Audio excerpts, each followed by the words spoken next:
아침에 나로 주의 인자한 말씀을 듣게 하소서. 성도 여러분 안녕하세요. 월요일입니다. 오늘도 하나님의 사랑이 여러분들의 삶의 자리에 가득하기를 간절히 소망합니다. 말씀 한 곡 봅니다. 사도행전 4장 1절부터 12절까지의 말씀을 봉독해 드립니다.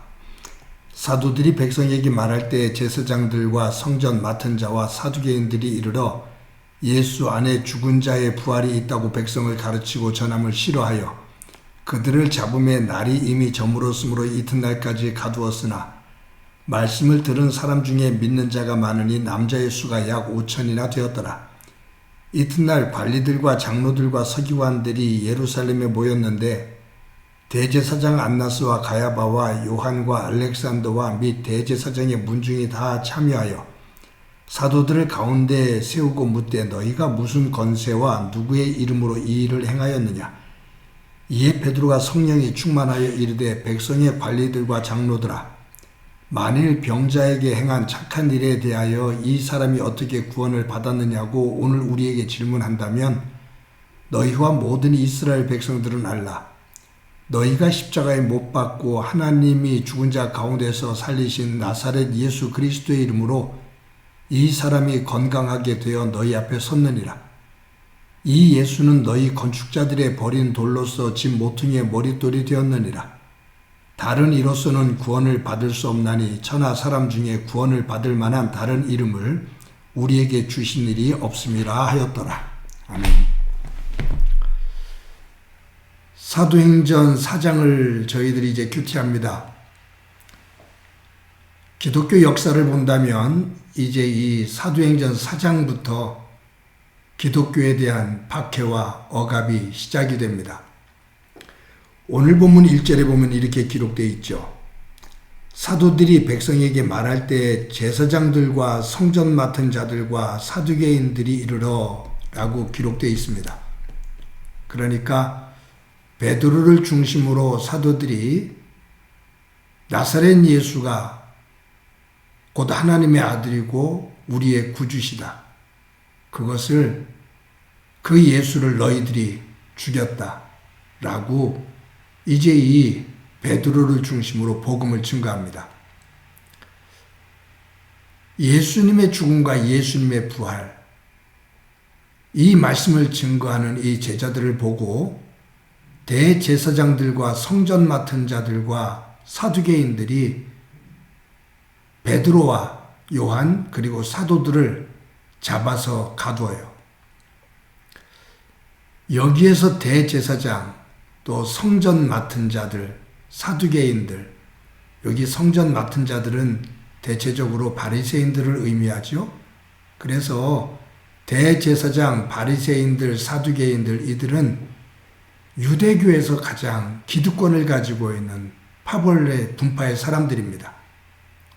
이들이 하나가 되어서 예수님을 죽이는 데 앞장섰고 이들은 예수님의 부활에 그 사실을 자꾸 왜곡시켜서 제자들이 예수님의 시신을 몰래 훔쳐 갖고 예수님께서 부활하셨다고 거짓말을 하고 있는 것이라고 그렇게 말을 합니다. 그런데 제자들이 예수님이 부활하셨다고 증거하니 그것이 싫었고 또 그것을 어떻게 해서든지 방해하고 막아야 자신들의 입지를, 기득권을 유지할 수가 있었던 것이죠. 그래서 이 베드로와 사도들을 잡아 가두면서 위협을 하기 시작합니다. 이제 핍박이 시작되는 거죠. 이러한 억압과 그러한 핍박 속에서도 베드로가 그들 앞에 서서 너희들이 예수님을 죽였지만 하나님께서 그 예수님을 다시 부활시키셨다.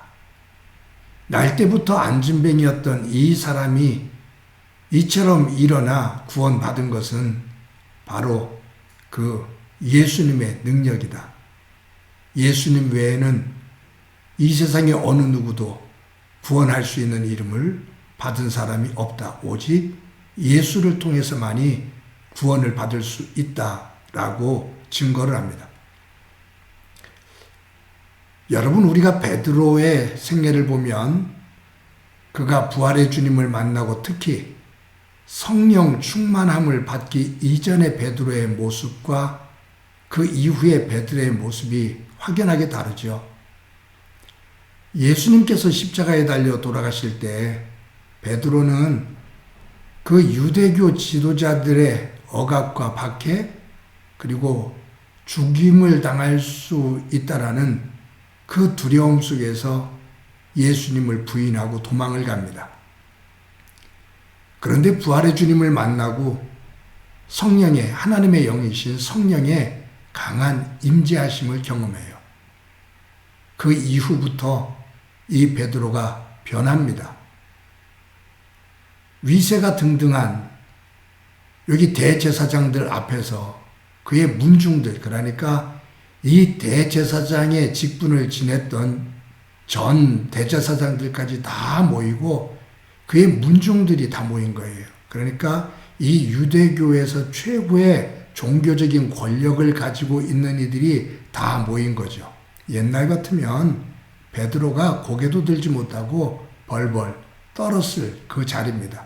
그런데 이 베드로가 그 대제사장들과 그 문중 사람들이 다 모여있는 그곳에서 기죽지 않고 당당하게 서서 예수님이 하나님의 아들이고 구주시라고, 너희들이 그 예수를 죽였다고.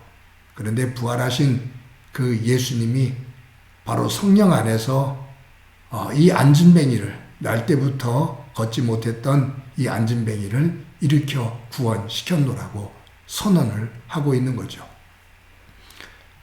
여러분, 우리가 사도행전을 보면서 사도행전 2장에서 성령이 강하게 임재하시는 것을 우리가 함께 말씀을 나눴죠.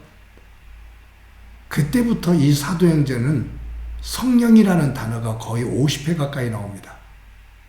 그리고 그 성령이 충만하게 임했을 때 그 성령 충만함을 받은 사람들을 통해서 나타나는 놀라운 역사, 즉 하나님의 나라가 실현되어지는 것을 봅니다. 오늘 본문 8절에도 이렇게 기록되어 있어요. 이에 베드로가 성령이 충만하여 이르되 백성의 관리들과 장로들아 라고 말합니다. 이 대제사장들과 그의 문중이 다 모여있는 이처럼 어떤 위압감이 있는 이 자리에 기죽지 않고 이 베드로가 당당하게 설 수 있었던 것, 성령이 충만하여 이르되 라는 말이에요. 하나님의 영이 충만하게 임하셨다. 여러분, 우리는 잘못하면 성령 충만이라는 이 개념을 자꾸 어떤 종교적인 신비한 현상으로 귀결을 시키려고 그래요.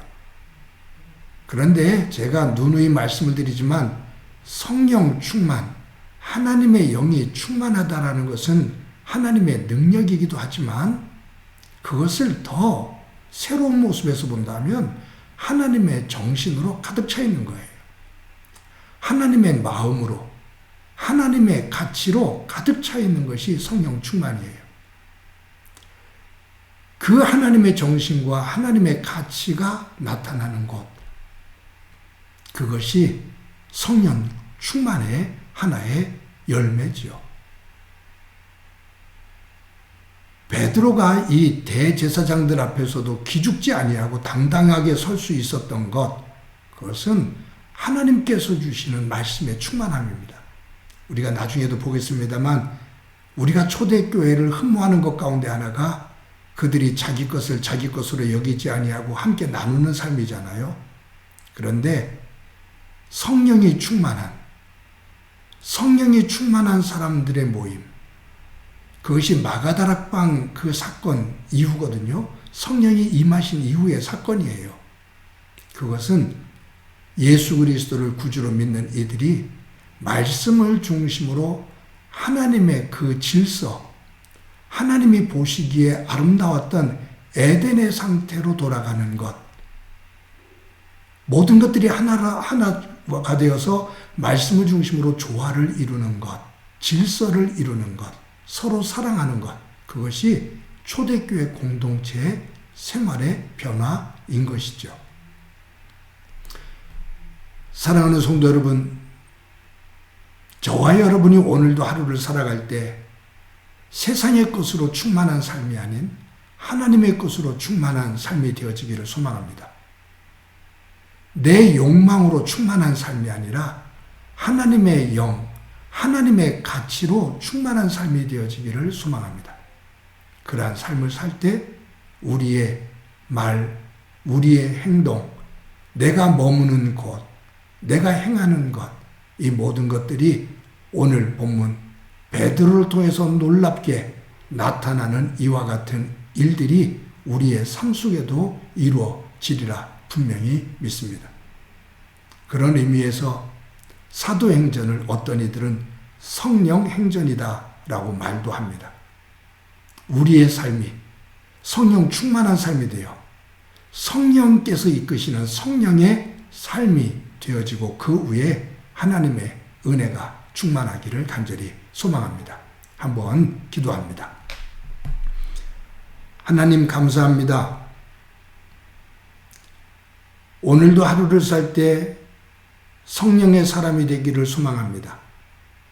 내 욕망과 세상의 것으로 충만한 삶이 되지 않고 성령 충만에 하나님의 생각과 하나님의 정신과 하나님의 마음으로 충만한 삶이 되어질 수 있도록 은총 베풀어 주옵소서.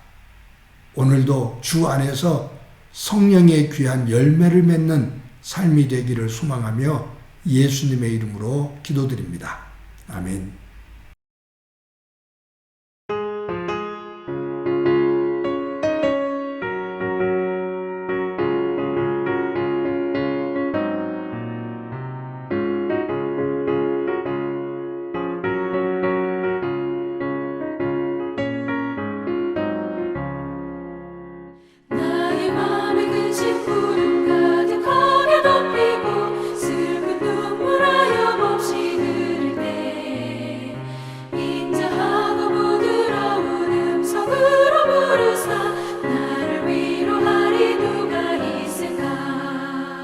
주 예수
원하신 될 때에 내 친구 되시길